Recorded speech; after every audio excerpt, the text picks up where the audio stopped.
अस्सलाम वालेकुम रहमतुल्लाहि व बरकातुहू।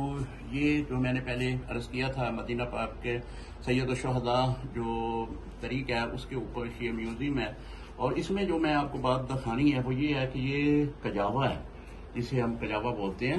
ऊँट के ऊपर ये बांधा जाता है, पुराने ज़माने में भी ऐसा ही था। और जो लेडीज़ होती थी वो इस तरह अपने आप को बापर्दा रखती थी और वो सफ़र करती थी।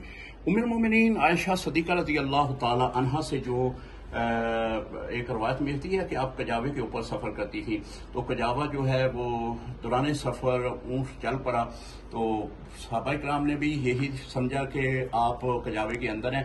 वो बिल्कुल ऐसा ही कजावा था कि पता नहीं चलता कि अंदर जो है वो खतून बैठी है या नहीं बैठी।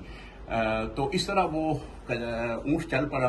तो बाद में हज़रत उम्मुल मोमिनीन आयशा सिद्दीक़ा रज़ी अल्लाह ताला अन्हा जब वापस आई तो आप देखा कि मेरी सवारी तो चले गई है, तो फिर आप वहीं पे जो है आराम फरमा हुई।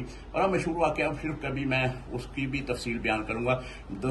दिखाना ये मकसूद है कि ये वो कजावा है कि जो ऊँट के ऊपर रखा जाता है ख्वातीन के लिए। एक इन्होंने ख्वातीन का मॉडल बनाकर जो है अंदर रखा भी हुआ है, और मुझे देखकर फौरी तौर पर वो रवायत उम्मुल मोमिनीन आयशा सिद्दीक़ा रज़ी अल्लाह ताला अन्हा की याद आ गई। सोचा कि आपको भी शेयर कर दूं। अपनी दुआओं में याद रखें। अस्सलाम वालेकुम रहमतुल्लाहि व बरकातुहू।